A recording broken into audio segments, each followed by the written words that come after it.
রাজ্যে বিজেপি সরকার ক্ষমতায় আসার পরে অনেক পরিবর্তন দেখা দিয়েছে। বিভিন্ন ধর্মীয় প্রতিষ্ঠানগুলোতে উচ্চস্বরে মাইক বাজানোকে কেন্দ্র করে নতুন নির্দেশিকা জারি করেছে মুখ্যমন্ত্রী শুভেন্দু অধিকারী। এবার সেই মাইক বাজানোকে কেন্দ্র করে ইতিমধ্যেই ধুন্ধুমার পরিস্থিতি তৈরি হয়েছে রাজ্যে। তো চলুন দেখে নেব এই মাইক বাজানোকে কেন্দ্র করে পুলিশের সাথে কিভাবে বচসায় জড়িয়েছে রাজ্যের মানুষ। সরকারি নির্দেশ মেনে সমস্ত ধর্মীয় প্রতিষ্ঠানগুলোকে মাইকের আওয়াজ কমানোর অনুরোধ ঘিরে ইতিমধ্যেই উত্তেজনা ছড়িয়েছে আসানসোলে।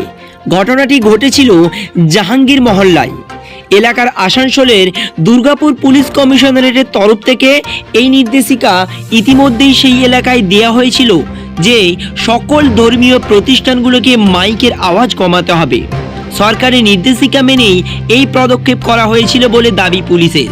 এই ঘটনাকে কেন্দ্র করে উপস্থিত লোকজনের মধ্যে দুটি গোষ্ঠীদ্বন্দ্ব তৈরি হয় এবং তাদের মধ্যে বচসা শুরু হয়। পরিস্থিতি উত্তপ্ত হয়ে উঠলে গোলমাল থামাতে এগিয়ে যায় পুলিশ। সেই সমস্ত স্থানীয় পুলিশ আউটপোস্ট লক্ষ্য করে পাথর ছোড়া হয় বলে অভিযোগ।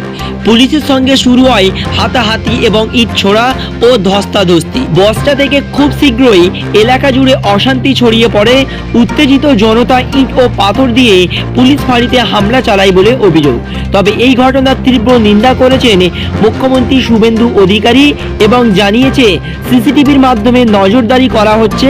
যারা এই ধরনের প্রশাসনের বিরুদ্ধে কাজ করেছে তাদের কাউকে রেয়াত করা হবে না বলেও জানিয়েছেন তিনি।